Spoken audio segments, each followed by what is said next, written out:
एक जादुई स्थान पर शैतानों की बस्ती थी, जिसमें से एक हिरण शैतान चिड़िया का रूप लेकर शिकार के लिए जंगल में निकल जाती है। उसी जंगल में एक कालू कौवा अपनी पत्नी के साथ रहता था। उसकी पत्नी का नाम सोनी था। कालू कौवा गरीब था, इसीलिए सोनी चिड़िया हमेशा उसे ताना मारा करती थी। हाय रे मेरी फूटी किस्मत, मैं ये कैसी जगह आ गई हूँ।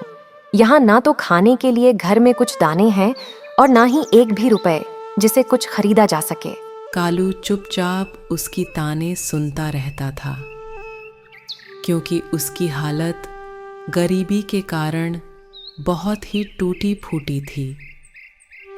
इसीलिए अपनी पत्नी को कुछ बोल नहीं पाता था। कालू कौवा पेशे से एक दर्जी था। वह जंगल के पक्षियों के लिए कपड़े सिलकर अपना खर्चा चलाता था। एक दिन एक परी चिड़िया कालू कौवा के घर आती है और कालू कौवा से बोलती है, कालू भैया, मैं कई दिनों से कुछ नहीं खाई हूँ। मैं बहुत भूखी हूँ। क्या तुम मुझे कुछ खाने के लिए दे सकते हो? नहीं बहन, मैं बहुत गरीब हूँ। मेरे घर में कुछ भी खाने के लिए नहीं है। भैया, जल्दी से मुझे कम से कम पानी ही पिला दो ताकि मेरी जान बच सके। हाँ बहन, पानी मिल जाएगा, मैं अभी लाता हूँ। कालू कौवा पानी लाने के लिए चला जाता है। कुछ देर बाद कालू कौवा पानी लेकर आता है और परी चिड़िया को दे देता है। परी चिड़िया पानी पी लेती है। पानी पीने के बाद परी चिड़िया कालू कौवा से बोलती है, कालू भैया, मैं तुम्हें कुछ दिखाना चाहती हूँ। कुछ देर के लिए तुम अपनी आंखें बंद कर लो। ठीक है बहन। कालू कौवा अपनी आंखें बंद कर लेता है। तब परी चिड़िया अपना रूप बदलकर एक सुंदर चिड़िया का रूप ले लेती है और कालू कौवा से बोलती है, कालू भैया, अपनी आंखें खोलो। कालू कौवा अपनी आंखें खोला तो देखा कि एक सुंदर सी चिड़िया उसके सामने खड़ी थी, जिसे देखकर कालू कौवा घबरा गया और बोला, अरे देवी, आप कौन हैं? मैं आपको अनजाने में अगर कुछ भला बुरा बोला हूँ तो आप मुझे माफ कर दीजिएगा। कालू, मैं परीलोक से आई हूँ। मैं एक परी चिड़िया हूँ और मैं इस धरती पर कई दिनों से घूम रही हूँ, जिसे मेरी शक्तियाँ कम हो गई हैं।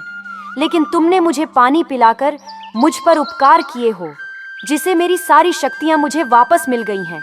मैं तुम्हारे उपकार के बदले तुम्हें कुछ देना चाहती हूँ।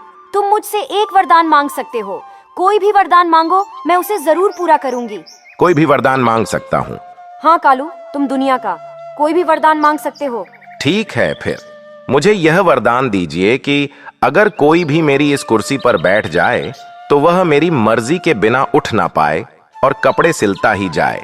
दुनिया का रीत चाहे जैसा भी हो, कालू जो चाहे वैसा ही हो। इतना कहकर परी चिड़िया अदृश्य हो जाती है। तब कालू कौवा की पत्नी वहां आती है, जो कि सारी बातें पहले ही सुन चुकी होती हैं। वह कालू से बोलती है, तुम ना सच में एक नंबर के गधे हो। अरे तुमसे तो अच्छा गधा होता है। तुम एक नंबर के नालायक हो। तुमसे तो कोई ढंग का काम होता नहीं है। वरदान तो ढंग का मांग लेते, वरदान में धन दौलत भी मांग सकते थे, लेकिन तुम तो निकम्मे हो। सुनहरा मौका भी गवा दिए। कालू कौवा बहुत उदास हो गया। अगले दिन कालू कौवा जंगल में इधर उधर भटकने लगा और भटकते भटकते एक सुनसान जंगल में चला गया, जहाँ कोई भी पक्षी नहीं जाते थे, क्योंकि वह इलाका शैतानों का था। कालू एक पेड़ पर बैठ गया। कुछ देर बाद वहाँ पर हिरण शैतान आ गई और बोली, कौन हो भाई और इस जंगल में क्यों आए हो? कालू उस पक्षी के पैरों की ओर देखा तो वे पैर हिरण के थे। कालू कौवा उसे देखते ही समझ गया कि यह एक शैतान है और बोला, मैं कालू कौवा हूँ और इस जंगल में काम के तलाश में आया था। तुम इतने मोटे ताजे हो तुम्हें काम करने की क्या जरूरत है? ये लो कुछ मोहरे मेरी तरफ से। साल भर तक मजे से खाओ पियो और थोड़ा और मोटे हो जाओ, फिर मैं तुम्हें अगले साल लेकर चलूंगी तुम्हें काम पर। कालू मोहरे लेकर चला जाता है। कालू बाजार से खाने के लिए बहुत सारे फल, मछली और भी बहुत सारे चीज खरीद लेता है और अपने घर आकर अपने पत्नी से बोलता है, ओ जी सुनती हो, जल्दी से इधर आओ। क्या है जी, क्यों चिल्ला रहे हैं? कोई तीर नहीं मारे होंगे आप जो मैं आपकी बातें सुनूं? अरे भगवान, आकर तो देखो, आज मैं जो किया हूँ वह किसी तीर मारने से कम भी नहीं है।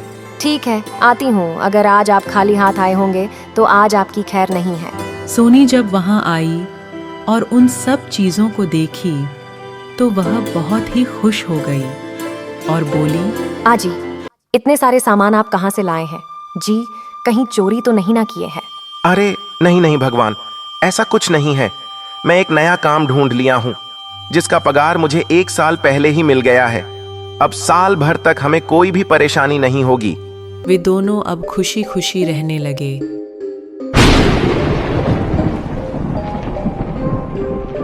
1 साल बाद कालू कौवा अपने घर में कपड़े सिल रहा था।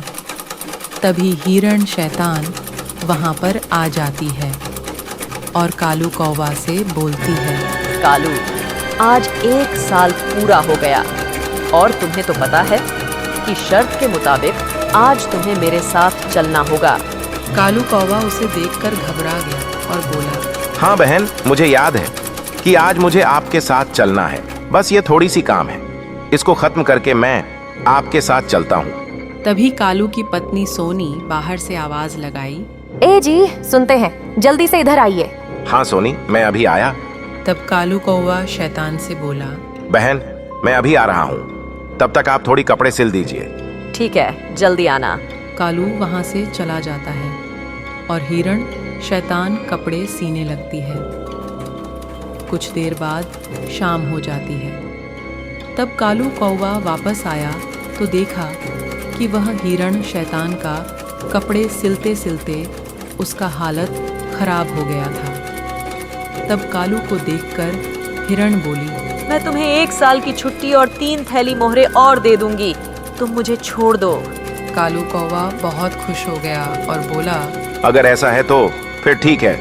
हिरण शैतान मोहरे देकर जल्दी से वहां से भाग जाती है और कालू कौवा और उसकी पत्नी सोनी दोनों खुशी खुशी रहने लगते हैं।